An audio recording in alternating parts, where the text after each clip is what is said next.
My followers know say the only thing wey be say you fit do to human being, adults, now may you give that person gift of ignorance. That person no go even know why he did this life. You no go even sabi the read. You no go know left. You no go know it right. Even some of them wey sabi read, they no know the meaning of wetin they read. Now be the problem wey be say Nigeria government don't inflict on the Nigeria people. The majority of the Nigeria people, they get brain, but they empty. Nigeria has been taking money from decades now. They have been taking money for ages. Nothing they are doing with the money. Who is benefiting the money? One thing I like about Rufai is that he hit the nail on the head. He's not on the head. He's not scared of saying the truth. How can the World Bank approve 2.25 billion to Nigerians? Who's going to pay back? See the full video. Support to the poor and most economically at risk. The bank noted that the government had taken initial critical steps to restore macroeconomic stability, boost revenues, and create the conditions to reignite growth and poverty reduction. The World Bank also acknowledged that a targeted cash transfer program was being rolled out to cushion the effect of high inflation on the poor and economically insecure households.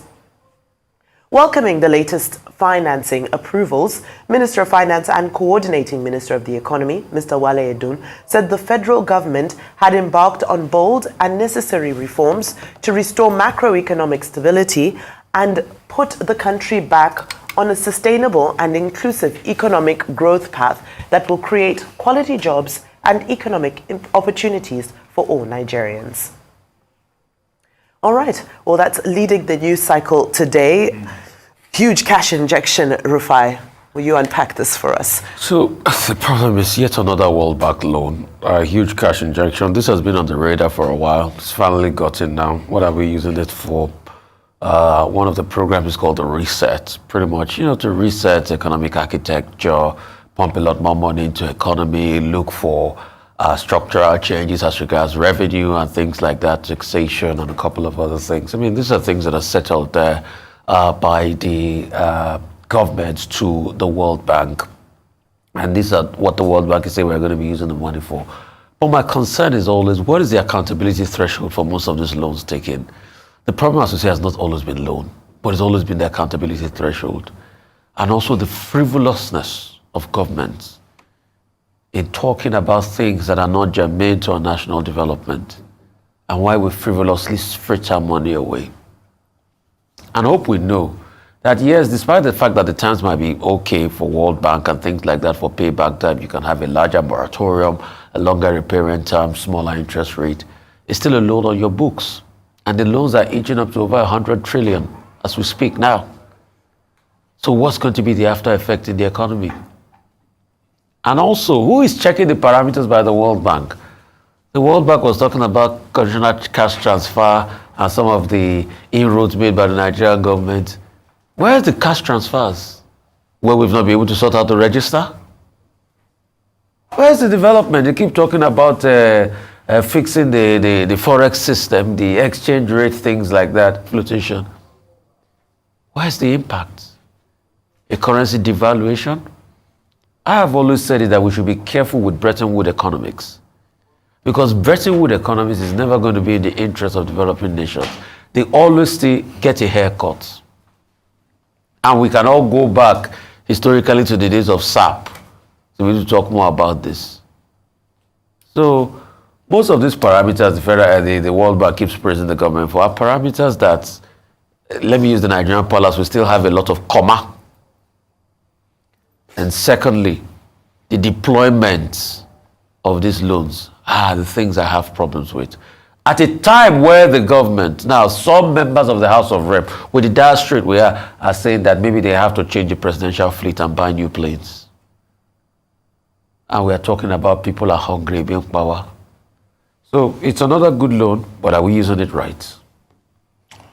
Okay, the World Bank has been very consistent in praising the Tinubu administration in terms of its approach to reforms.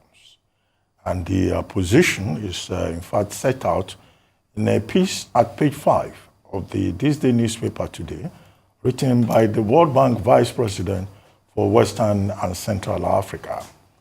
And That piece is titled Putting People First in Nigeria. And it sets out the main arguments that we've been hearing from the World Bank. How under the Tinubu administration, we have had, macroeconomic economic reforms, removal of subsidies that has expanded the fiscal space, the harmonization, of the foreign exchange regime, the reduction of, market distortions, human capital and infrastructure development. General praise consistently by the World Bank, and its experts for Tinubu's reforms. So some commendation there. But again, Usman Diagana, in the second part of that article, pointed out that there have been challenges. And what are some of these challenges? Inflation in Nigeria is 33.7 year on year. There is high cost of living. There are challenges for poor people. And of course, there are issues in other aspects of the economy. And that the World Bank, as an ally of the Nigerian government, as a dependable ally, age-old ally, is interested, has decided to provide support for Nigeria, either in the area of education or now in terms of what is called reset, that is to accelerate economic reforms, and what is called AMO, which is also for resource mobilization efforts of the Nigerian government. And understandably, Mr. Wale Edun, who is Minister of Finance and Coordinating Minister of the Economy, is excited by this. However, the issue is that Nigeria is taking a loan. The International Development Association, established in 1960 as the financial, arm of the World Bank, is there to provide support for poor countries. And it's been doing that since 1960 when it was established, spending over $238 billion to support countries in need of economic growth, countries where there is very serious poverty challenges, as we have here in Nigeria. So this 2.25 billion, is actually a loan. You will still have to pay back. Although they say, the cost is from low cost to zero. So in other words, there will be a long moratorium on it, but we will still pay back. And this is not the first loan we're taking from the World Bank. And the concern by many experts on the subject is that, look, taking a loan is not the problem. It is what you do with it. So they say conditional cash transfer. How many people have benefited from that conditional cash transfer? Or the World Bank uses a more, a milder term. They call it social protection programs because, the Nigerian government is talking about 15 million households that will benefit from these social protection programs. And many Nigerians are asking, where is the register? Most recently, the register, that social register, was a problem under the Buhari government. It's also very controversial under this administration. But the World Bank, supporting the Tinubu administration, also points out that the private sector has to be part of this. But the issue here is sustainability. So we go back to the same point about leadership. Are we managing our resources well? And then for Nigeria to be classified among over 100 countries in the world that are poor is, to many Nigerians, some kind of embarrassment, considering, the huge level of resources that we have. We can't even pay a minimum wage as guaranteed in Section 16 of the 1999 Constitution. And there are people who are saying, like Femi Falana or SAN, that if we manage our resources better, like Kingsley Moghalu, that if we're productive and we focus more on prosperity and wealth creation, then Nigeria should be able to pay not just minimum wage, but living wage. So these are the challenges that we see. So it's not enough to just jubilate that World Bank is giving us $2.25 billion. That money, hopefully, in resetting, in doing the armor that they talk about, we hope will not be used to buy new SUVs for lawmakers. Hopefully not. Right. Now, when you look at the history of the Bretton Woods institutions, you have to go back to post-World War II. And after that, the Bretton Woods institutions were created to restructure Europe. That was after the Great Depression, and they were created for the recovery of European countries. Africa and the developing world was somewhat of an afterthought. However, at that time, there was an economist called John Maynard Keynes. Now, Keynesian economics believed that government should actually intervene to stimulate and stabilize economies. However, fast forward to present days, you look at the reforms required by Bretton Woods institutions, they largely require for government to stand back and let economies do their thing. This is where the challenge is, because developing nations still need their governments to support. There's still a dire need for the welfare state. So, okay, enter Reset program, enter Armor program, which is supposed to be targeted to the most vulnerable in society. However, as we've already said on this program this morning, what will this money be used for? Joseph Stiglitz, a Nobel laureate and a former World Bank economist, once said that Africa should look at the example of Namibia. What did Namibia do? Free education, both primary and secondary, free healthcare, reducing inequality, dealing with corruption. Now, if we deal with all of these things, then we can celebrate that a cash injection has come into the economy in order for us to be able to support our vulnerable further. However, if we haven't looked at these indices, if we haven't looked at these parameters that in essence need to come together for sustainability, for a sustained growing economy, then all we're going to do is continue to play to market forces. And what do market forces do? Market forces protect big businesses. They don't protect, people like you and I, especially people who are just starting out in life, vulnerable people, the poor. Market forces are not targeted towards them.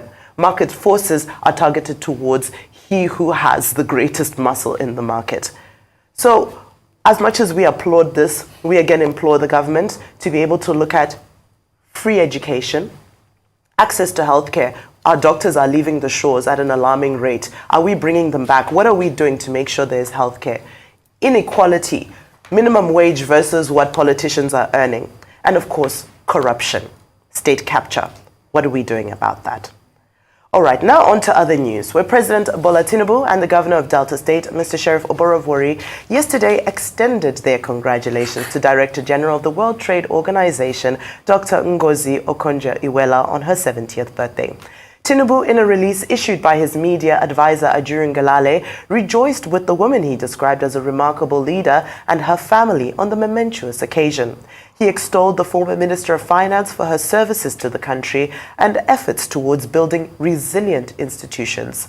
The president also commended the WTO Director General for being a worthy ambassador of Nigeria, exemplifying the grit, diligence, and brilliance that Nigerians are known for. He expressed his heartfelt wishes for many more years of good health, happiness, and success for the WTO boss and her family. Oborevwori, in a statement in Asaba by his Chief Press Secretary Festus Ahon, said Okonjo-Iweala, a distinguished Deltan from Ogwashiuku and the first African woman to lead the Global Trade Organization, was a shining example of professionalism and integrity and a great role model for women. He commended the WTO Director General for her sublime and remarkable achievements in support of Nigeria and the international financial sector.